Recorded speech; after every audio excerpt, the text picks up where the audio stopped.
Welcome to this explainer. Today, we are tracing a literally jaw-dropping 43,000-year evolution of human medical resilience. Guided entirely by this incredible historical timeline we've sourced, we're going to look at exactly how humanity responds to severe physical trauma and, well, how we put ourselves back together again. The timeline we're exploring today is an absolute testament to survival and the wild ingenuity that always follows it. So let's just dive right in by asking the core question that's going to drive our whole chronological journey today. How exactly did we get from ancient survival, literally using primitive tools like bone saws, all the way to the modern marvels of microprocessor-controlled bionic limbs? It's a staggering leap, right? And the bridge between those 2 points is built 100% by human necessity. Just look at the sheer scale of the timeline we're about to break down. It's massive. This history proves that necessity, which is honestly usually born out of conflict and sheer survival, has been driving medical innovation for millennia. We're going to parse through this incredible record step by step to uncover the major milestones that forever changed human anatomy and recovery. Section 1. Ancient Origins and Early Fixes. Notice the massive gaps in time here. We're starting off incredibly slow in the ancient world. The very earliest evidence we have of amputation with primitive tools dates all the way back to 43,000 BC. Then, it took thousands of years just to progress to stabilizing knee joints around 2700 BC.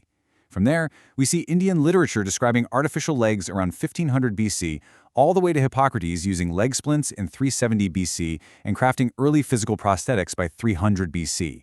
The pace of innovation was agonizingly slow for sure, but the crucial foundation was being laid. Now, what's really fascinating here is the personal micro-narrative this reveals.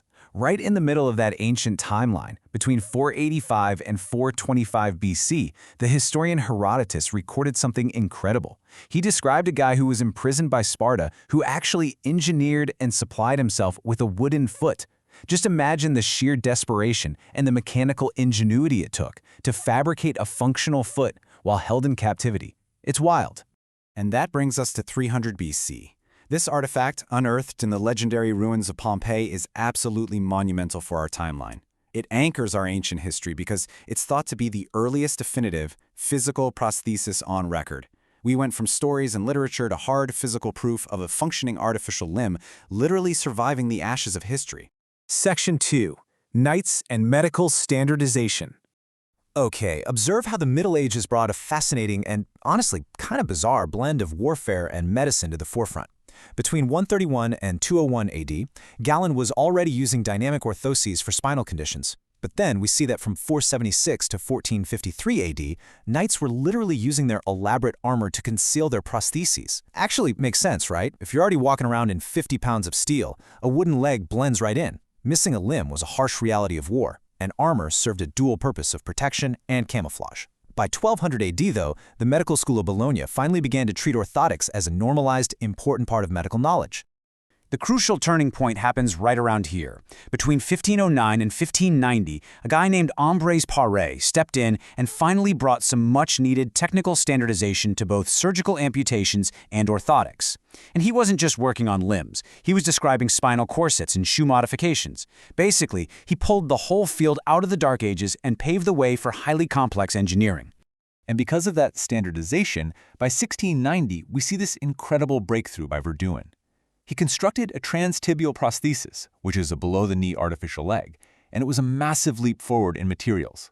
He combined a copper socket, a leather thigh corset, and a wooden foot. We're no longer just strapping a peg to a leg here. This is a highly structured, multi-material piece of medical engineering designed for real fit and function. Section 3. The Battlefield Surgeon's Race. 1 minute. That is the incredibly frantic, terrifyingly fast time frame in which the famous surgeon Lisfranc could amputate a foot between the years 1790 and 1847. There was literally no time for hesitation. To save a patient from the immediate shock and trauma of a shattered limb, raw speed was the absolute defining metric of a successful surgeon. And hey, if 1 minute is shocking, consider this number, 200. That is the staggering number of amputations performed by Napoleon Bonaparte's surgeon, Baron Larry, in a single day on the battlefield in 1800.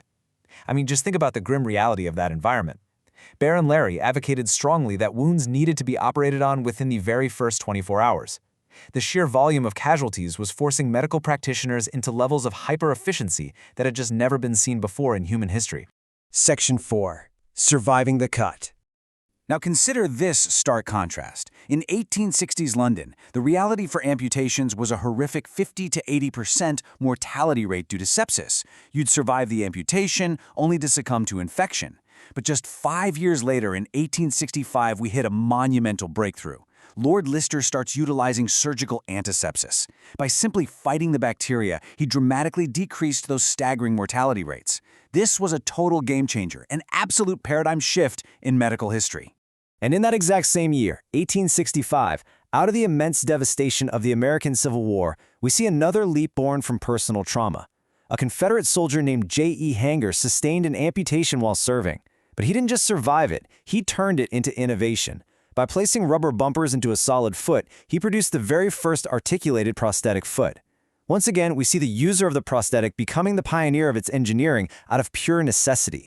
Section 5. Veterans and Modern Tech. Following the massive scale of World War I and II, governments finally began to pour real institutional resources into veteran care, which drastically accelerated our timeline. Just look at the progression here.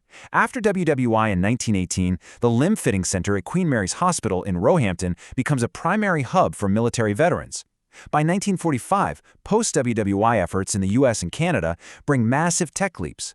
This institutional backing leads straight into the development of the endoskeletal prosthetics in 1970, and it rockets us all the way to microprocessor knees by the year 2000. The explosion of tech from 1945 to 2000 is truly breathtaking. The U.S. Veterans Administration supported the development of patellar tendon bearing and quadrilateral sockets.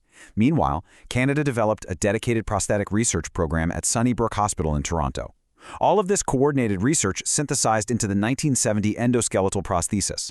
And by 2000, we've arrived at microprocessor-controlled knees featuring hydraulic swing and stance phase control. We have officially entered the age of bionics. As we wrap up this explainer, I want to leave you with a final, thrilling thought based on the incredible data we've just walked through. We started with early humans using primitive tools in 43,000 BC and ended up with computerized hydraulic limbs in 2000 AD. The curve of innovation is only getting steeper. So if we came this impossibly far through sheer human will and necessity, what seemingly impossible bionics await us in the future? Thank you for exploring this fascinating timeline with me.